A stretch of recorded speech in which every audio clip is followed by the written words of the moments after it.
The 8 things that I do not like about my Tesla Model 3.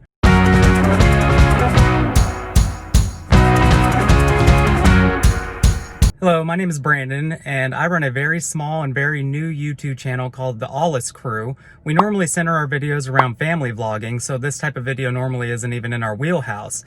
However, I do own a Tesla Model 3, therefore I decided that I would go ahead and do a video about the 8 things that I do not like about my Tesla Model 3, and charging isn't even going to be one of them. Now, I want to start by telling you that this is the fastest, coolest, and best car that I've ever personally owned. And there are a ton of videos out there on YouTube that you can go and watch about why this car is so cool.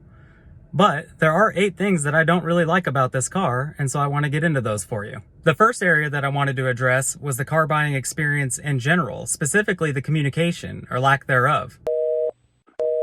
I was fortunate enough to find an inventory vehicle, which is a vehicle they were using to loan out to people when their car was being serviced. The car was in stock, in inventory, and ready to go, and so I sent my check, my payment to them, and they had it for over a week before I was able to get any communication from them. And the only way that I was able to get that was by calling them dozens and dozens of times until I finally got through to somebody and they were able to put me to the right person that could get me my car.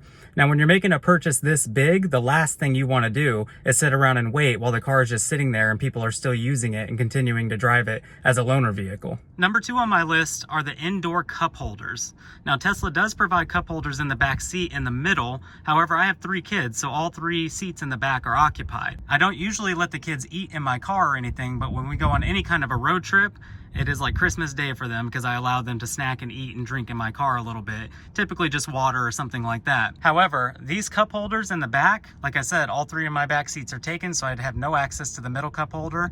So the ones in the doors will just have to suffice, and these things are narrow, and so anytime there's a lid on a drink or something like that, the door pops the sides off of the lid, and usually something will get spilled inside of that door. The third thing that I wanted to talk about is their roadside assistance. Now, while it's awesome that Tesla does offer roadside assistance included in their cars for a certain amount of years and a certain amount of mileage, to be honest with you, it's really kind of a pain. The only experience I really have with it is from one flat tire that I had. I came out of my house into my garage and I had a flat tire on my car. I made an appointment on the app, which was super easy, but they told me it was going to be 2.5 hours before they could get there. And what they do is they replace your tire with a loaner tire. They take your tire back to the service center, and then you have to make an appointment to come back and retrieve your repaired tire or your new tire. The only problem is that the closest service center is 50 miles or more away from my house. So in the meantime, I aired up the tire and drove it to the local discount tire store, and they replaced my tire within an hour. So it really was a lot easier for me to just do that rather than use the included service. So I think there's a little bit of improvement that they can make on that area. The next thing that I wanted to talk about is the air conditioning. Now, while the air conditioning does blow cold air and the heater does blow hot air, you do not have the ability to turn any of the vents off. If you're married or you have a wife like mine, my wife gets very cold all the time, and she can always adjust her temperature down here. If you could tell, you can turn up the temperature and everything on your car. However, sometimes she just doesn't want the air to be blowing on her. And the issue with it is that I can't turn her vent off.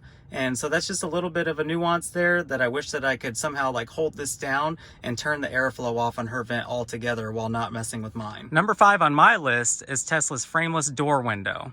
Now, most cars have a metal frame that goes around the door to kind of keep it in place. However, Tesla does not, as you can see.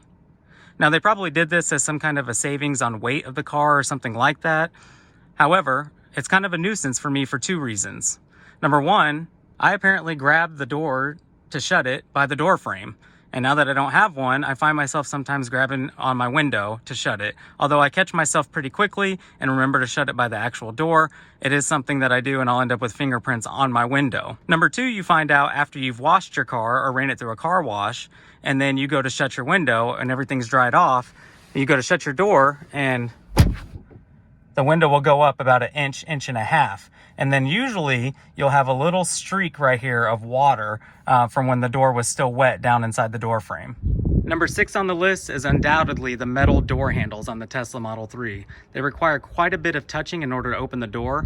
And I know that that sounds kind of weird, but I live in Arizona and it gets very hot outside in the summertime. So even just the slight motion of having to reach down, grab the door handle, push it in, and then pull it out can really burn your hand pretty bad. Number 7 on my list is the trunk opening dimensions. Now I believe it's about 18 inches tall, but I don't know if it's because of the shape or something like that. I have trouble sometimes putting things into my trunk. While it does have plenty of room, as you can see, and you also have this little drop down here inside the trunk for some extra cargo storage, I feel that the opening dimensions themselves are kind of small, or at least awkwardly shaped, because I end up smashing stuff into the sides or into the top and bottom of it when I'm trying to put something in the trunk. Maybe that's just me, but I've never had that problem with any of my other smaller cars. Last thing that I dislike about owning my Tesla Model 3 really has little to do with the car at all, and has more to do with the different fan clubs and groups that you can join after getting the car. Now you're going to want to join these groups because they do offer a lot of invaluable services, such as finding different charging locations that are new and aren't appearing on your maps yet, letting you know how crowded those locations are, and finding different accessories that you can have for your car that can really make it your own.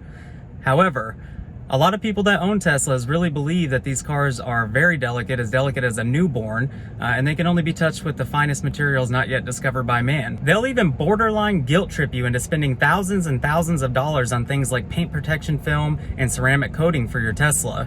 Now, while those things may preserve the look of your car for years to come, they are very expensive and kind of out of the cards for most people. If you even mention that you'll drive your Tesla through an automatic car wash, some Tesla fanboy may actually show up at your house trying to repossess your car. At the end of the day, it's really just a car, and I say just wash your car.